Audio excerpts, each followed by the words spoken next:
ओ भगवान की जय, प्यारे कृष्ण कन्हैया लाल की जय। श्री ब्रह्म पुराण वर्ण और आश्रमों के धर्म का निरूपण। मुनियों ने कहा, ब्राह्मण, अब हम वर्ण धर्म और आश्रम धर्म का विशेष रूप से वर्णन सुनना चाहते हैं। विप्रवर, अब उसी का वर्णन कीजिए। व्यास जी बोले, द्विजवरों, अब मैं क्रमशः ब्राह्मण, क्षत्रिय, वैश्य और शूद्र इन चारों वर्णों के धर्म का वर्णन करूंगा। तुम लोग एकाग्रचित्त होकर सुनो। ब्राह्मण को सदा दान, तपस्या, दया, देवी यज्ञ और स्वाध्याय में तत्पर रहना चाहिए। तर्पण और अग्निहोत्र उसका प्रतिदिन का कार्य होना चाहिए। जीविका के लिए वह अन्य द्विजों को यज्ञ कराए तथा उन्हें पढ़ाए। यज्ञ करने के लिए वह जानबूझकर भी प्रतिग्रह ले सकता है। सब लोगों का हित साधन करना और किसी का भी अपने द्वारा अहित न होने देना, यह ब्राह्मण का कर्तव्य है। समस्त प्राणियों के प्रति मैत्री का होना, यह ब्राह्मण के लिए सबसे उत्तम धन है। सर्वलोक हितम कुर्यान नाहितम कस्यचिद द्विजाः मैत्री समस्त शत्वेषु ब्राह्मणस्योत्तमं धनम। केवल ऋतुकाल में पत्नी के साथ समागम करना ब्राह्मण के लिए प्रशंसा की बात है। क्षत्रिय भी अपने इच्छानुसार ब्राह्मण को दान दे, नाना प्रकार के यज्ञों द्वारा भगवान का यजन करे और स्वाध्याय में संलग्न रहे। शस्त्र चलाकर जीवन निर्वाह करना और पृथ्वी का पालन करना, ये दो क्षत्रिय की मुख्य जीविकाएं हैं। उनमें भी पृथ्वी की रक्षा उसके लिए मुख्य आजीविका है। पृथ्वी का पालन करने से ही राजा कृतार्थ होते हैं, क्योंकि उसी से उनके यज्ञ आदि कार्यों की रक्षा होती है। जो राजा दुष्ट पुरुषों का दमन और साधु पुरुषों का पालन करके सब वर्णों को अपने अपने धर्म में स्थापित करता है, वह मनोवांछित लोकों को प्राप्त होता है। लोक पितामह ब्रह्मा जी ने वैश्यों के लिए पशुओं का पालन, व्यापार और खेती, ये 3 आजीविकाएं प्रदान की हैं। वेदों का अध्ययन, यज्ञ, दान, धर्म और नित्य और नैमित्तिक आदि कर्मों का अनुष्ठान वैश्य के लिए भी उत्तम है। शूद्र द्विजातियों की सेवा का कार्य करे और उसी से अर्थोपार्जन करके अपना जीवन निर्वाह करे, अथवा खरीद बिक्री या शिल्प कर्म के द्वारा धन पैदा करके उससे जीविका चलाए। शूद्र भी दान दे और मंत्रहीन पाक यज्ञों द्वारा यजन करे। वह श्राद्ध आदि सब कार्य बिना मंत्र के कर सकता है। भृत्य आदि का भरण पोषण करने के लिए सबके लिए संग्रह आवश्यक है। ऋतुकाल के समय अपनी पत्नी के पास जाना, सब प्राणियों के प्रति दया भाव रखना, शीत उष्ण आदि द्वंद्वों को सहन करना, अभिमान ना रखना, सत्य बोलना, पवित्रता पूर्वक रहना, किसी को कष्ट ना पहुंचाना, सबका मंगल करना, प्रिय वचन बोलना, सबके प्रति मैत्री का भाव रखना, किसी वस्तु की कामना ना करना, कृपणता ना करना तथा किसी के भी दोष ना देखना, ये सभी वर्णों के लिए सामान्य रूप से उत्तम गुण बताए गए हैं। चारों आश्रमों के लिए भी ये सामान्य गुण हैं। ब्राह्मणों, अब ब्राह्मण आदि वर्णों के उपधर्म बतलाए जाते हैं। आपत्ति काल में ब्राह्मण के लिए क्षत्रिय का कर्म, क्षत्रिय के लिए वैश्य का कर्म तथा वैश्य और क्षत्रिय दोनों के लिए शूद्र का कर्म कर्तव्य बताया गया है। सामर्थ्य रहते इन दोनों को शूद्र का कर्म नहीं करना चाहिए, परंतु आपत्ति काल में वही कर्तव्य हो जाता है। आपत्ति ना होने पर कर्म शंकर कदापि न करें। ब्राह्मणों, इस प्रकार मैंने वर्ण धर्म का वर्णन किया है।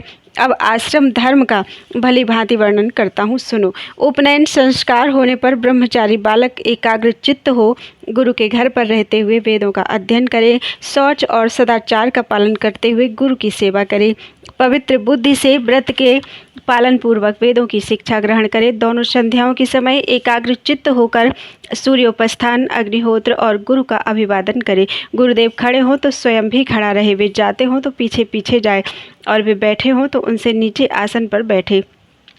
शिष्य को चाहिए कि वह गुरु के विपरीत कोई आचरण ना करे। उन्हीं की आज्ञा से उनके सामने बैठकर एकाग्रचित्त से वेद का अध्ययन करे। गुरु का आदेश मिलने पर भिक्षा का अन्न ग्रहण करे। जब आचार्य पहले स्नान कर ले तो स्वयं जल में प्रवेश करके अवगाहन करे। प्रतिदिन प्रातःकाल आचार्य के लिए समिधा और जल आदि ले आए। जब ग्रहण करने के योग्य वेदों का पूर्ण रूप से अध्ययन कर ले, तब विद्वान पुरुष गुरु दक्षिणा देकर गुरु की आज्ञा लेकर गृहस्थ आश्रम में प्रवेश करे। विधि पूर्वक योग्य स्त्री से विवाह करके अपने वर्णोचित कर्म द्वारा धन का उपार्जन करे और उसी से यथाशक्ति गृहस्थ का सारा कार्य पूर्ण करे। श्राद्ध के द्वारा पितरों, यज्ञ द्वारा देवताओं, अन्न से अतिथियों, स्वाध्याय से मुनियों, संतान उत्पादन से प्रजापति बलि वैश्वदेव से संपूर्ण भूतों और सत्य वचन के द्वारा संपूर्ण जगत का पूजन करे। ऐसा करने वाला पुरुष अपने कर्मों द्वारा उपार्जित उत्तम लोक में जाता है। भिक्षा पर निर्वाह करने वाले सन्यासी और ब्रह्मचारी भी गृहस्थों के ही अवलंब से रहते हैं। अतः गारहस्थ आश्रम श्रेष्ठ माना गया है। जो ब्राह्मण वेदाध्ययन, तीर्थ स्नान और पृथ्वी के दर्शन के लिए भूतल पर भ्रमण करते हैं, जिनका कोई घर नहीं है, जो प्रायः निराहार रहते हैं और जहाँ संध्या हो गई वहीं डेरा डाल देते हैं, ऐसे लोगों का सहारा और आधार गृहस्थ ही है। पूर्वोक्त द्विज जब घर पर पधारें तो मधुर वाणी से सदा उनका स्वागत सत्कार करना चाहिए। उन्हें सैया, आसन और भोजन देना चाहिए। जिसके घर से अतिथि निराश होकर लौटता है वह उसे अपना पाप देकर बदले में उसका पुण्य लेकर चल देता है। अतिथिर्यस्य भग्नासो गृहात् प्रतिनिवर्तते सदत्वा दुष्कृतं तस्मै पुण्यमादाय गच्छति। गृहस्थ पुरुष में दूसरों के प्रति अवहेलना, अपने में अहंकार, दंभ, परनिंदा, दूसरों पर चोट करने की प्रवृत्ति और कटु वचन बोलने का स्वभाव होना अच्छा नहीं माना गया है। जो गृहस्थ इस प्रकार उत्तम विधि का पालन करता है वह सब प्रकार के बंधनों से मुक्त होकर उत्तम लोकों में जाता है। गृहस्थ पुरुष बुढ़ापा आने पर अपनी स्त्री का भार पुत्रों को सौंप दे और स्वयं तपस्या के लिए वन में चला जाए, अथवा स्त्री को भी साथ ही लेता जाए। वहाँ पत्तियाँ, मूल और फल आदि का आहार करते हुए पृथ्वी पर शयन करे। सिर के बाल, दाढ़ी और मूछ ना कटाए। वानप्रस्थ मुनि के लिए सब लोग अतिथि हैं। वह मृग चर्म, काश और कुश आदि की कौपीन एवं चादर धारण करे। उसके लिए तीनों समय स्नान करना उत्तम माना गया है। देव पूजन, होम, संपूर्ण अतिथियों का पूजन, भिक्षा और प्राणियों को बलि समर्पण, ये सब बातें वानप्रस्थ के लिए श्रेष्ठ मानी गई हैं।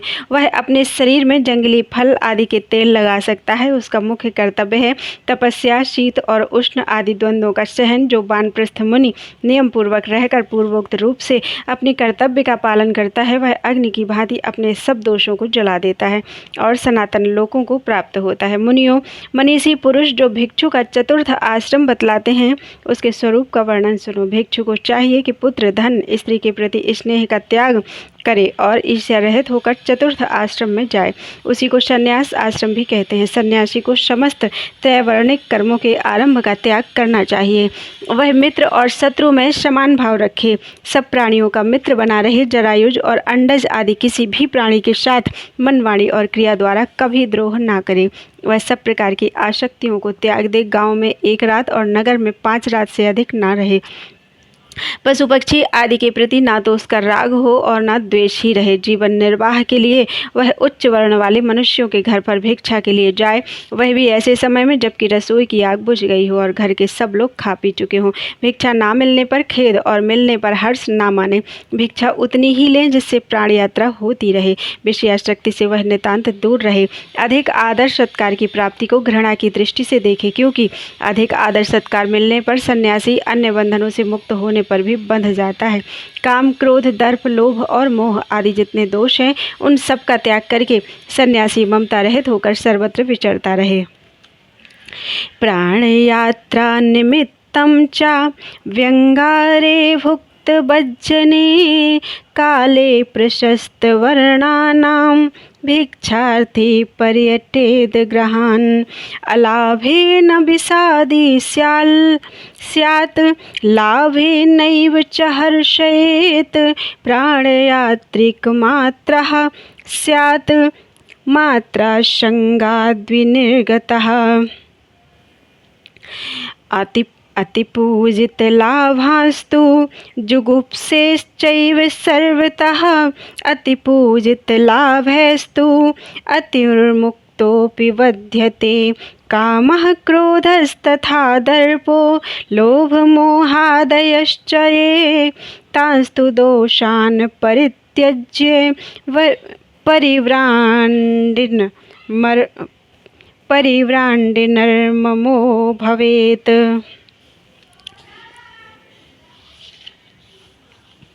जो संपूर्ण प्राणियों को अभय दान देकर पृथ्वी पर विचरता रहता है, उस देहाभिमान से मुक्त यति को कहीं भय नहीं होता।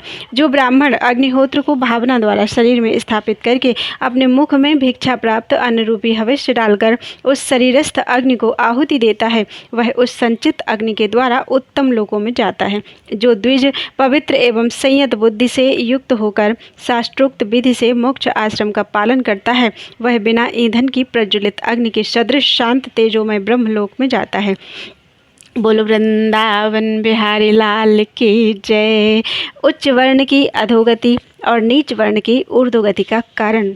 मुनियों ने पूछा, महाभाग आप सर्वज्ञ हैं, समस्त प्राणियों के हित में तत्पर रहने वाले हैं। मुने, भूत भविष्य और वर्तमान कुछ भी आपसे छिपा नहीं है। महामते, किस कर्म से उच्च वर्णों की नीच गति होती है और किस कर्म से नीच वर्णों की उत्तम गति होती है, यह बताने की कृपा करें। व्यास जी बोले, मुनिवरों, भांति भांति के वृक्ष और लताओं से आच्छादित, अनेक प्रकार की धातुओं से विभूषित तथा विविध आश्चर्यों से युक्त हिमालय के रमणीय शिखर पर त्रिपुरासुर का नाश करने वाले त्रिनेत्रधारी भगवान शंकर विराजमान थे। वहाँ गिरिराज कुमारी पार्वती देवी ने देवेश्वर महादेव जी को प्रणाम करके यही प्रश्न किया था। मैं वही प्रसंग यहाँ सुना रहा हूँ, तुम सब लोग ध्यान देकर सुनो। पार्वती जी ने पूछा, भगवान स्वयंभू भगवान ब्रह्मा ने पूर्व काल में 4 वर्णों की सृष्टि की।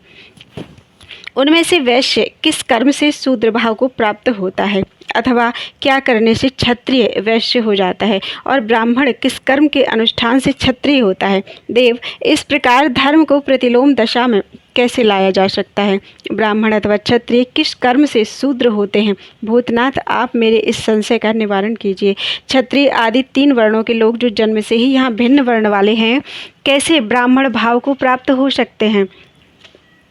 शिवजी बोले, देवी, ब्राह्मणत्व की प्राप्ति अत्यंत कठिन है। शुभे, ब्राह्मण स्वभाव से ही ब्राह्मण होता है, इसी प्रकार क्षत्रिय वैश्य और शूद्र भी स्वभाव से ही वैसे होते हैं, ऐसा मेरा विचार है। ब्राह्मण इस लोक में पाप कर्म करने से अपने पथ से भ्रष्ट हो जाता है, उत्तम वर्ण को पाकर भी फिर उससे नीचे गिर जाता है। जो ब्राह्मण धर्म का पालन करते हुए उसी से जीवन निर्वाह करता है, वह ब्रह्म भाव को प्राप्त होता है। परंतु जो ब्राह्मणत्व का त्याग करके क्षत्रिय धर्मों का सेवन करता है, वह ब्राह्मणत्व से भ्रष्ट होकर क्षत्रिय योनि में जन्म लेता है। जो विप्र लोभ और मोह का आश्रय लेकर अपनी मंद बुद्धि के कारण दुर्लभ ब्राह्मणत्व को पाकर भी सदा वैश्य कर्म का अनुष्ठान करता है, वह वैश्य योनि को प्राप्त होता है। अथवा यदि वैश्य शूद्रोचित कर्म करने लगता है तो वह शूद्र हो जाता है। अपने धर्म से भ्रष्ट हुआ ब्राह्मण शूद्रत्व को प्राप्त होता है। वर्ण से भ्रष्ट या बहिष्कृत होने पर वह ब्रह्मलोक से भी गिर जाता है और नरक में पड़ने के पश्चात शूद्र योनि में जन्म लेता है। महाभागे, क्षत्रिय अथवा वैश्य भी जब अपना अपना कर्म छोड़कर शूद्रोचित कर्म करने लगते हैं, तब अपने पद से भ्रष्ट होकर वर्ण संकर हो जाते हैं। ऐसे कर्म भ्रष्ट ब्राह्मण, क्षत्रिय और वैश्य तीनों शूद्र भाव को प्राप्त होते हैं। जो शूद्र ज्ञान विज्ञान से युक्त एवं पवित्र हो, अपने धर्म का पालन करते हुए जीवन निर्वाह करता हो, धर्म को जानता और उसके पालन में तत्पर रहता है, वह धर्म के फल का भागी होता है। यस्तु शूद्रः स्वधर्मेण ज्ञान विज्ञानवान् शुचिः धर्मज्ञो धर्मनिरतः स धर्मफलमश्नुते। देवी, ब्रह्मा जी ने यह एक दूसरी आध्यात्मिक बात बतलाई है, जिसके पालन से सभी धर्मकामी पुरुषों को नैष्ठिक सिद्धि प्राप्त होती है। जो मनुष्य क्षत्रिय के वीर और शूद्र जाति स्त्री के गर्भ से उत्पन्न अथवा वर्ण संकर है, उसका अन्न अत्यंत निंदित माना गया है। इसी प्रकार एक समुदाय का अन्न श्राद्ध और सूतक का अन्न तथा शूद्र का अन्न कभी नहीं खाना चाहिए। देवी देवताओं और महात्मा पुरुषों ने शूद्र के अन्न की सदा ही निंदा की है। यह श्री ब्रह्मा जी के श्रीमुख का कथन होने के कारण अत्यंत प्रामाणिक है। जो ब्राह्मण अपने पेट में शूद्र का अन्न लिए मृत्यु को प्राप्त होता है, वह अग्निहोत्री और यज्ञकर्ता होते हुए भी शूद्रोचित गति को प्राप्त होता है। पेट में शूद्रान्न शेष रहने के कारण वह ब्रह्मलोक से भ्रष्ट हो जाता है। शूद्रान्नभोजी ब्राह्मण शूद्रत्व को प्राप्त होता है, इसमें अन्यथा विचार करने के लिए स्थान नहीं है। तेन शूद्रान्न शेषेण ब्रह्मस्थानादपाकृतः ब्राह्मणः शूद्रतामेति नास्ति तत्र विचारणा। पेट में ब्राह्मण अपने उदर में जिसका अन्न शेष रहते प्राण त्याग करता है और जिसके अन्न से जीवन निर्वाह करता है उसी की योनि को प्राप्त होता है। जो लोग दुर्लभ ब्राह्मणत्व को अनायासी पाकर उसकी अवहेलना करते हैं अथवा अभक्ष भक्षण करते हैं वे ब्राह्मणत्व से गिर जाते हैं। शराबी, ब्रह्म हत्यारा, चोर, व्रत भंग करने वाला, अपवित्र, स्वाध्याय ना करने वाला, पापी, लोभी, अपकारी, सठ, व्रतहीन, शूद्री का पति, दोगले का अन्न खाने वाला, सोम रस बेचने वाला और नीच से भी ब्राह्मण ब्राह्मणत्व से भ्रष्ट हो जाता है। गुरु स्त्रीगामी, गुरुद्वेषी, गुरु निंदा परायण तथा ब्रह्मद्रोही ब्राह्मण भी ब्रह्म योनि से गिर जाता है। जो शूद्र शव कर्म शास्त्रीय विधि के अनुसार न्यायपूर्वक करता है, सबका अतिथि सत्कार करने के बाद बचा हुआ अन्न भोजन करता है, अपने से श्रेष्ठ वर्ण वाले पुरुषों की सेवा शुश्रूषा में यत्नपूर्वक लगा रहता है, जो कभी मन में बुरा नहीं मानता, सदा सन्मार्ग पर स्थित रहता है, देवता और द्विजों का सत्कार करता है, सबका आतिथ्य करने के लिए दृढ़ संकल्प रहता है, ऋतुकाल में पत्नी के साथ समागम करता है, नियम पूर्वक रहकर नियमित भोजन करता है और कार्यदक्ष, साधु सेवी तथा अतिथियों से बचे हुए अन्न का भोजन करने वाला होता है, जो कभी भी मांस नहीं ग्रहण करता, ऐसा शूद्र वैश्य योनि को प्राप्त होता है।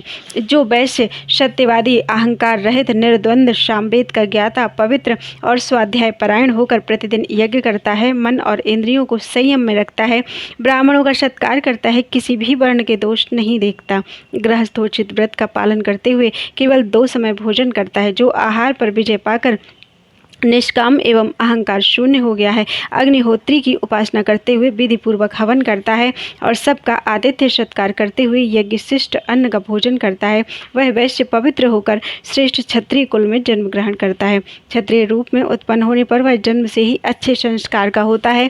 उपनयन के पश्चात ब्रह्मचर्य व्रत के पालन में तत्पर होकर वह संस्कार संपन्न द्विज होता है।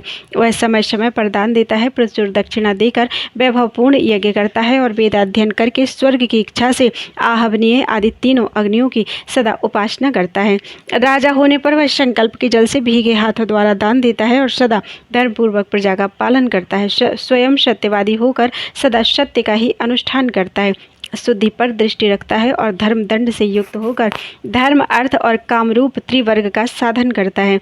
शरीर और इंद्रियों को वश में रखकर प्रजा से कर के रूप में केवल उसकी आय का 6वां भाग ग्रहण करता है।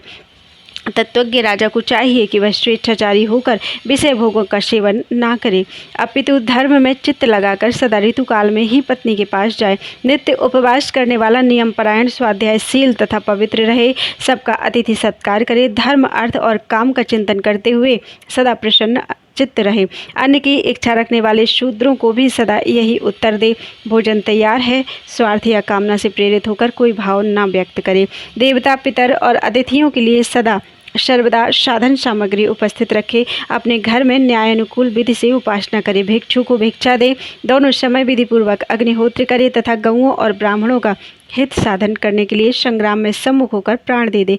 त्रिविध अग्नियों के सेवन तथा मंत्रोच्चारण पूर्वक हवन करने से पवित्र होकर क्षत्रिय भी जन्मांतर में ज्ञान विज्ञान संपन्न, वेदों का पारंगत और संस्कार युक्त ब्राह्मण हो जाता है। इस प्रकार उत्तरोत्तर शुभ कर्म करने से धर्मात्मा वैश्य कर्मानुसार क्षत्रिय होता है और नीच कुल में उत्पन्न शूद्र भी उत्तम कर्म करने से संस्कार संपन्न द्विज हो जाता है। देवी जन्म से ब्राह्मण होने पर भी जो दुराचारी और समस्त वर्ण संकरों का अन्न भोजन करने वाला है, वह ब्राह्मणत्व त्याग कर वैसा ही शूद्र हो जाता है। इसी प्रकार शुद्धात्मा एवं जितेंद्रिय शूद्र भी शुद्ध कर्मों के अनुष्ठान से ब्राह्मण की भांति सेवन करने योग्य हो जाता है। यह साक्षात ब्रह्मा जी का कथन है। जो शूद्र अपने स्वभाव और कर्म के अनुसार जीवन बिताता है, उसे द्विजातियों से भी अधिक शुद्ध जानना चाहिए, ऐसा मेरा विश्वास है। जन्म, संस्कार, वेदाध्ययन और संतति ये सब द्विजत्व के कारण नहीं हैं। द्विजत्व का मुख्य कारण तो सदाचार ही है। संसार में ये सब लोग आचरण से ही ब्राह्मण माने जाते हैं। उत्तम आचरण में स्थित होने पर शूद्र भी ब्राह्मणत्व को प्राप्त हो सकता है।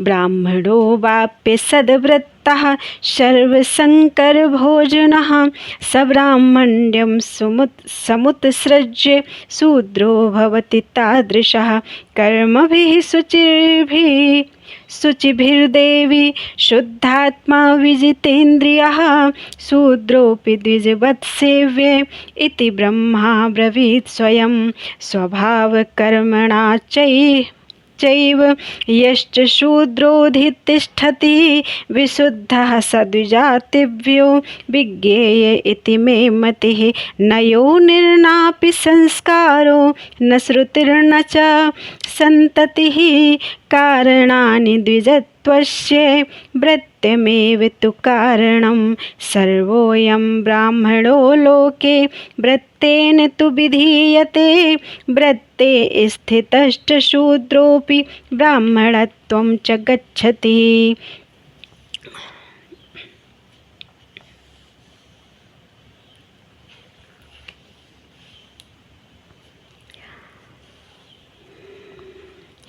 पार्वती, ब्रह्म स्वभाव सर्वत्र सम है, यह मेरी मान्यता है। जहाँ निर्गुण एवं निर्मल ब्रह्म स्थित हैं वही द्विजत्व है। देवी, ये जो विमल स्वभाव वाले पुरुष हैं वे ब्रह्म के ही स्थान और भाव को दर्शाने वाले हैं, भाव का दर्शन कराने वाले हैं। प्रजा की सृष्टि करते समय वरदायक भगवान ब्रह्मा ने स्वयं ही ऐसी बात कही थी। ब्राह्मण इस संसार में एक महान क्षेत्र है जो हाथ पैरों से युक्त होकर सर्वत्र विचरता रहता है। इसमें जो बीज पड़ता है वह परलोक में फल देने वाली खेती है। ब्राह्मण को सदा संतुष्ट एवं सन्मार्ग का पथिक होना चाहिए। उन्नति चाहने वाले द्विज को सदा ब्रह्म मार्ग का अवलंबन करके रहना चाहिए। गृहस्थ ब्राह्मण को घर पर रहते हुए प्रतिदिन संहिता के मंत्रों का अध्ययन और स्वाध्याय करना चाहिए। वह अध्ययन की वृत्ति से ही जीवन निर्वाह करे। जो ब्राह्मण इस प्रकार सदा सन्मार्ग में स्थित हो, अग्निहोत्र और स्वाध्याय करता है, वह ब्रह्म भाव को प्राप्त होता है। देवी, ब्राह्मणत्व को प्राप्त करके उसकी यत्नपूर्वक रक्षा करनी चाहिए। यह मैंने तुम्हें बड़ी गोपनीय बात बतलाई है। शूद्र धर्माचरण से ब्राह्मण होता है और ब्राह्मण धर्मभ्रष्ट होने पर शूद्रत्व को प्राप्त होता है। बोलो वृंदावन बिहारी लाल की जय। स्वर्ग और नरक में ले जाने वाले धर्म अधर्म का निरूपण। पार्वती जी ने कहा, भगवान सर्वभूतेश्वर देव, दानव बंदित विभो, मुझे मनुष्यों के धर्म और अधर्म के विषय में संदेह है। देव, आप उसका समाधान कीजिए। देहधारी जीव सदा मन, वाणी और क्रियारूप त्रिविध बंधनों द्वारा बंधते हैं। फिर किन साधनों से और किस प्रकार उनकी मुक्ति होती है, यह बताइए। देव, किस स्वभाव से, कैसे कर्म से अथवा किन सदाचारों एवं सद्गुणों से संसार के मनुष्य स्वर्गलोक में जाते हैं।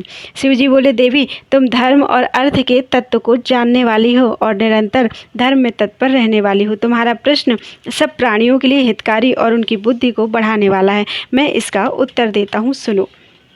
जो मनुष्य सब प्रकार के लिंगों अर्थात बाह्य चिन्हों से रहित सत्य धर्म के परायण तथा शांत है, जिनके सभी संशय नष्ट हो गए हैं, वे अधर्म या धर्म से नहीं बनते। जो प्रलय और उत्पत्ति के तत्वज्ञ, सर्वज्ञ, सर्वदर्शी और वीतराग हैं, वे पुरुष कर्मों के बंधन से मुक्त हो जाते हैं। जो मन, वाणी और क्रिया द्वारा किसी की हिंसा नहीं करते तथा किसी के प्रति आसक्त नहीं होते, वे कर्म बंधन में नहीं पड़ते। जो प्राण संहार से दूर रहने वाले, सुशील, दयालु, प्रिय और अप्रिय को समान समझने वाले तथा जितेंद्रिय हैं, वे भी कर्मों से नहीं बंधते। जो सब प्राणियों पर दया रखते हैं, सब जीवों के लिए विश्वास पात्र बने रहते हैं और हिंसापूर्ण वर्ताव का त्याग कर देते हैं, वे मनुष्य स्वर्गलोक में जाने वाले हैं। जो पराये धन के प्रति कभी ममता नहीं रखते और पराई स्त्रियों से सदा दूर रहते हैं तथा जो धर्मतः प्राप्त अर्थ का ही उपभोग करने वाले हैं, वे मनुष्य स्वर्गगामी होते हैं। जो पर स्त्रियों के प्रति सदा माता, बहन और पुत्री का सा बर्ताव करते हैं, वे मानव स्वर्गलोक में जाते हैं। जो केवल अपनी ही स्त्री के प्रति अनुराग रखते हैं, ऋतुकाल आने पर ही पत्नी के साथ समागम करते हैं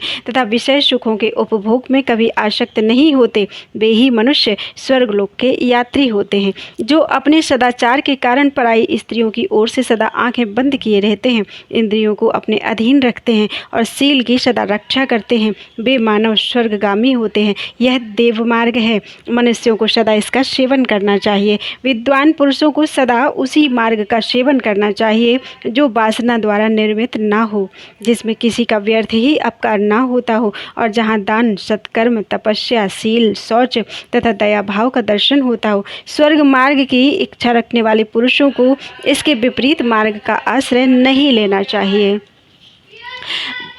जो अपने अथवा दूसरों के लिए अधर्म युक्त बात नहीं कहते और कभी झूठ नहीं बोलते, वे मनुष्य स्वर्गलोक में जाते हैं। जो जीविका अथवा धर्म के लिए या स्वेच्छा से भी कभी असत्य भाषण नहीं करते, अपितु स्पष्ट, कोमल, मधुर, पाप रहित एवं स्वागतपूर्ण वचन बोलते हैं, वे मनुष्य स्वर्गलोक में जाने के अधिकारी हैं। जो कठोर, कड़वी तथा निष्ठुर बात मुँह से निकालते हैं, चुगली नहीं खाते, साधुता से रहते हैं, कठोर भाषण और परद्रोह त्याग देते हैं तथा संपूर्ण भूतों के प्रति सम एवं जितेंद्रिय होते हैं, वे मनुष्य स्वर्गलोक में जाते हैं। जो सठों से बात नहीं करते, विरुद्ध कर्मों का त्याग देते हैं, कोमल वचन बोलते हैं, क्रोध न करके मनोहर वाणी मुंह से निकालते हैं और कुपित होने पर भी शांति धारण करते हैं, वे मानव स्वर्गगामी होते हैं। देवी, यह वाणी द्वारा पाला जाने वाला धर्म है। शुभ तथा सत्य गुणों वाले विद्वान मनुष्यों को सदा इसका सेवन करना चाहिए। कल्याणी मानसिक धर्म से युक्त मनुष्य सदा स्वर्ग में जाते हैं। मैं उनका वर्णन करता हूँ, सुनो।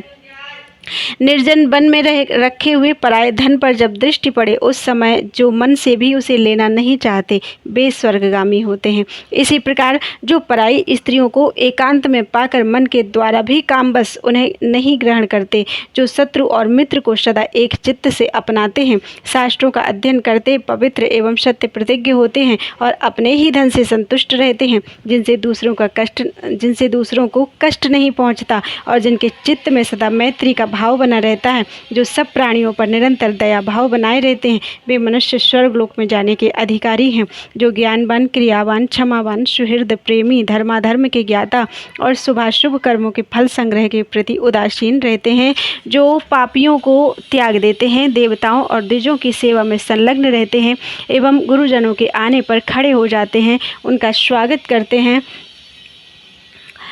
वे मानव स्वर्गलोक में जाते हैं। देवी, जो लोग शुभ कर्मों के फल स्वरूप स्वर्ग मार्ग पर जाते हैं, उनका मैंने वर्णन किया। अब तुम क्या सुनना चाहती हो? पार्वती जी बोली, महेश्वर, मेरे मन में मनुष्यों के संबंध में एक और महान संशय है, अतः आप उसका भली भांति समाधान करें। प्रभु, मनुष्य किस कर्म से इस पृथ्वी पर बड़ी आयु प्राप्त करता है और किस कर्म से उसकी आयु क्षीण हो जाती है? आप कर्मों के परिणाम का वर्णन करें। शिव जी बोले, देवी, कर्मों का फल जैसे प्राप्त होता है उसका वर्णन करता हूँ, सुनो। मृत्युलोक में सब मनुष्य अपने अपने कर्मों का फल भोगते हैं। जो मनुष्य सदा हाथ में डंडा लेकर दूसरों के प्राणों का संहार करता है, सर्वदा हथियार उठाकर प्राणियों की हिंसा किया करता है, सब जीवों के प्रति निर्दय बना रहता है, सदा सबको उद्वेग में डालता है, कीट और पतंगों को भी शरण नहीं देता और अत्यंत निष्ठुरतापूर्ण बर्ताव करता है, वह नरक में पड़ता है। इसके विपरीत जो धर्मात्मा होता है, उसे अपने स्वरूप के अनुरूप ही गति मिलती है। हिंसक नरक में और अहिंसक स्वर्ग में जाते हैं। नरकगामी मनुष्य नरक में पड़कर अत्यंत दुष्सह एवं भयंकर यातना भोगता है, जो कोई कभी उस नरक से नहीं निकलता है। जो कोई कभी उस नरक से निकलता है, वह यदि मनुष्य योनि में आता है तो भी वहाँ उसकी आयु बहुत थोड़ी होती है। देवी, जो शुभ कर्म करते हुए जीवन व्यतीत करता है, प्राणियों की हिंसा से दूर रहता है, जो शस्त्र और दंड का त्याग करके कभी किसी की हिंसा नहीं करता, न मरवाता है, न मारता है और न मारने वाले का अनुमोदन ही करता है, जिसका सभी प्राणियों के प्रति स्नेह है तथा जो अपने और पराये में समान भाव रखता है, ऐसा पुरुष सदा देव पद को प्राप्त होता है। देवी, वह अपने शुभ कर्मों से प्राप्त देवोचित सुख भोगों का प्रसन्नता पूर्वक उपभोग करता है। वह यदि कभी मनुष्य लोक में आता है तो उसकी बड़ी आयु होती है। यह बड़ी आयु वाले सदाचारी एवं पुण्यात्मा मनुष्यों का मार्ग है। जीवों की हिंसा का त्याग करने से इसकी प्राप्ति होती है। यह ब्रह्मा जी का कथन है। पार्वती जी ने पूछा, भगवान, कैसे शील और सदाचार वाला पुरुष किन कर्मों अथवा किस दान से स्वर्ग में जाता है? शिवजी बोले, जो ब्राह्मण का सत्कार करने वाला तथा दीन दुखी और कृपण आदि को भक्ष्य भोज्य अन्न पान एवं वस्त्र देने वाला है, जो यज्ञ मंडप धर्मशाला पौंसला तथा पुष्करणी बनवाता है, मन और इंद्रियों को वश में करके शुद्ध भाव से नित्य में नैमित्तिक आदि कर्म करता है, आसन सैया सवारी घर रत्न धन खेत की उपज तथा खेत आदि वस्तुओं का सदा शांत चित्त से दान करता है। देवी, ऐसा मनुष्य देवलोक में जन्म लेता है, वहाँ दीर्घ काल तक उत्तम भोगों का उपभोग करते हुए नंदन आदि वनों में अप्सराओं के साथ प्रसन्नतापूर्वक विहार करता है। देवी, वहाँ से च्युत होने पर वह मनुष्यों के सौभाग्यशाली कुल में जो धन धान्य से संपन्न होता है जन्म लेता है। वह मानव समस्त मनोवांछित गुणों से युक्त प्रसन्न प्रचुर भोग सामग्रियों से संपन्न एवं धनवान होता है। पार्वती, जो दानशील महाभाग प्राणी हैं, ब्रह्मा जी ने उन्हें सर्वप्रिय बतलाया है। इनके सिवा दूसरे मनुष्य ऐसे हैं जो देने में कृपण होते हैं। वे मूर्ख घर में रहते हुए भी किसी को अन्न नहीं देते, दीनों अंधों कृपणों दुखियों याचकों और अतिथियों को देकर मुंह फेर लेते हैं। उनके याचना करते रहने पर भी अनसुनी करके पीछे लौट जाते हैं। कभी किसी को धन वस्त्र भोग स्वर्ग गौ और भांति भांति के खाद्य पदार्थ नहीं देते। जो लोभी नास्तिक और दान रहित होते हैं वे अज्ञानी मनुष्य नरक में पड़ते हैं। कालचक्र के परिवर्तन से उन्हें जब कभी मनुष्य योनि में आना पड़ता है तब वे निर्धन कुल में जन्म पाते हैं। बुद्धि भी उनकी बहुत थोड़ी होती है। यहाँ वे भूख प्यास का कष्ट सहते हैं। सब लोग उन्हें समाज से बहिष्कृत किए रहते हैं। वे सब भोगों से निराश होकर पापपूर्ण वृत्ति से जीवन निर्वाह करते हैं। उनका जन्म ऐसे कुल में होता है जहाँ भोग सामग्री बहुत थोड़ी होती है, अतः वे अल्प भोग परायण होते हैं। देवी, इस प्रकार दान न करने से मनुष्य निर्धन होते हैं। उनसे भिन्न अन्य मनुष्य दंभी और अभिमानी होते हैं। वे मंदबुद्धि मानव आसन देने योग्य गुरुजन के आने पर उन्हें पीड़ा तक नहीं देते। जिन्हें स्वयं किनारे हटकर जाने के लिए मार्ग देना उचित है, उनके लिए भी अज्ञानी मार्ग नहीं देते। जो लोग अर्घ्य पाने योग्य हैं उनका वे विधि पूर्वक पूजन नहीं करते, उन्हें पाद्य अथवा आचमनीय भी नहीं देते। अभीष्ट एवं श्रेष्ठ गुरुजन से भी प्रेम पूर्वक वार्तालाप नहीं करते। अभिमान के साथ ही बढ़े हुए लोभ के वशीभूत होकर वे माननीय पुरुषों का भी अनादर और बड़े बूढ़ों का तिरस्कार करते हैं। देवी, ऐसे स्वभाव वाले सभी मनुष्य नरक में जाते हैं। यदि वे कभी उस नरक से छुटकारा पाते हैं तो बहुत वर्षों तक अन्यान्य योनियों में भटकने के बाद घृणित अज्ञानी चांडाल आदि के निंदित कुल में जन्म पाते हैं। गुरुजनों और वृद्ध पुरुषों को संताप देने वाले लोगों की यही गति होती है। जो न दंभी है न मानी है, जो देवता और अतिथियों का पूजक लोक पूज्य सबको नमस्कार करने वाला मधुर भाषी सब प्रकार की चेष्टाओं से दूसरों का प्रिय करने वाला समस्त प्राणियों को सदा प्रिय मानने वाला द्वेष रहित प्रसन्नमुख कोमल स्वभाव सबसे स्वागत पूर्वक स्नेहमय वचन बोलने वाला प्राणियों की हिंसा ना करने वाला श्रेष्ठ पुरुषों का विधिवत सत्कार पूर्वक पूजन करने वाला मार्ग देने योग्य पुरुषों को मार्ग देने वाला गुरु पूजक और अतिथि को अन्न का अग्रभाग अर्पित करने वाला है, ऐसा पुरुष स्वर्ग में जाता है। मनुष्य अपने किए हुए कर्मों का फल स्वयं ही भोगता है। यह साक्षात ब्रह्मा जी का बताया हुआ धर्म है जिसका मैंने वर्णन किया, जिसका आचरण निर्दयतापूर्ण होता है, जो सब प्राणियों के मन में भय उपजाता है, हाथ पैर रस्सी डंडा ढेला खंबा अथवा अन्य साधनों से जीवों को कष्ट देता है, हिंसा के लिए उद्वेग पैदा करता है, जीवों पर आक्रमण करता है और उन्हें उद्विग्न बनाता है। ऐसे स्वभाव और आचरण वाला मनुष्य नरक में पड़ता है। वह यदि कालक्रम से मनुष्य योनि में जाता है तो अधम कुल में जन्म लेता है, जहाँ उसे नाना प्रकार की बाधाएं और क्लेश सहन करने पड़ते हैं। वह अधम मनुष्य अपने किए हुए कर्मों के फलस्वरूप सब लोगों का द्वेष पात्र होता है। इसके विपरीत जो सब प्राणियों को दयापूर्ण दृष्टि से देखता है, सबके प्रति मैत्री भाव रखता है, पिता के समान निर्वैर होता है, दयालु होने के कारण प्राणियों को न डराता है और न मारता ही है, जिसके हाथ पैर वश में होते हैं, जो संपूर्ण जीवों का विश्वास पात्र है, रस्सी डंडा ढेला अथवा अस्त्र शस्त्रों से किसी भी जीव को उद्वेग नहीं पहुंचाता, शुभ कर्म करता है और सब पर दया रखता है, ऐसे शील और आचरण वाला मनुष्य स्वर्ग में जाता है। वहाँ देवताओं की भांति वह दिव्य भवन में सानंद निवास करता है। वह यदि पुण्य क्षय के पश्चात मृत्यु लोक में आता है तो मनुष्यों में क्लेश रहित एवं निर्भय होता है। वह सुख से जन्म लेता है और अभ्युदयशील होता है, सुख का भागी तथा उद्वेग शून्य होता है। देवी, यह साधु पुरुषों का मार्ग है जहाँ किसी प्रकार की बाधा नहीं है। पार्वती जी ने पूछा, भगवान, कुछ मनुष्य ऊहापोह में कुशल दिखाई देते हैं, अतः कृपया बताइए किस कर्म से मनुष्य बुद्धिमान होते हैं, तथा जो लोग जन्म से ही अंधे, रोगी तथा नपुंसक देखे जाते हैं उनके वैसे होने में क्या कारण है, बताने की कृपा करें। महादेव जी बोले, जो लोग वेदवेत्ता, सिद्ध तथा धर्मज्ञ ब्राह्मणों से प्रतिदिन शुभ अशुभ कर्म पूछते हैं और अशुभ का त्याग करके शुभ कर्म का सेवन करते हैं, वे इस लोक में सुख से रहते हैं और अंत में स्वर्गगामी होते हैं। ऐसे लोग जब फिर कभी मनुष्य योनि में आते हैं तब बुद्धिमान होते हैं। जिसका वेदाध्ययन यज्ञ अनुष्ठान में सहायक होता है वह कल्याण का भागी होता है। जो पराई स्त्रियों पर कुदृष्टि डालते हैं वे उस दुष्ट स्वभाव के कारण जन्मांध होते हैं।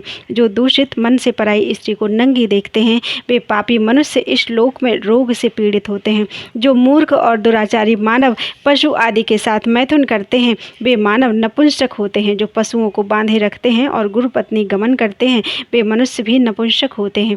पार्वती जी ने पूछा, देवश्रेष्ठ, कौन सा कर्म अनिंद्य है, क्या करने से मनुष्य कल्याण का भागी होता है। महादेव जी बोले, जो कल्याणमय मार्ग की इच्छा रखता हुआ सदा ब्राह्मणों से उसकी जिज्ञासा करता है, जो धर्म का अन्वेषण और गुणों की अभिलाषा करता है वह स्वर्ग में जाता है। देवी, यदि कभी वह फिर मनुष्य योनि में आता है तो मेधावी और धारणा शक्ति से युक्त होता है। यह सत्पुरुषों का धर्म सबका कल्याण करने वाला है, अतः इसी पर चलना चाहिए। यह मैंने मनुष्यों के हित के लिए बतलाया है। पार्वती जी ने पूछा, भगवान, कुछ लोग व्रत और तप से भ्रष्ट एवं राक्षस के समान देखे जाते हैं और कुछ मनुष्य यज्ञपरायण दृष्टिगोचर होते हैं, यह किस कर्म विपाक का फल है। महादेव जी कहते हैं, देवी, लोक धर्म के प्रतिपादक शास्त्र और प्राचीन मर्यादा को प्रमाण मानकर जो उसका अनुसरण करते हैं वे दृढ़ संकल्प एवं यज्ञ तत्पर देखे जाते हैं, परंतु जो मोह के वशीभूत होकर अधर्म को ही धर्म बताते हैं वे व्रत और मर्यादा का लोप करने वाले मानव ब्रह्म राक्षस होते हैं। उन्हीं में से जो लोग कालक्रम से यहाँ फिर मनुष्य योनि में जन्म लेते हैं वे होम और बसटकार से शून्य एवं मनुष्यों में अधम होते हैं। देवी, मैंने तुम्हारे संदेह का निवारण करने के लिए यह मनुष्यों के शुभ अशुभ कर्म का निरूपण किया। बोलो वृंदावन बिहारी लाल की जय।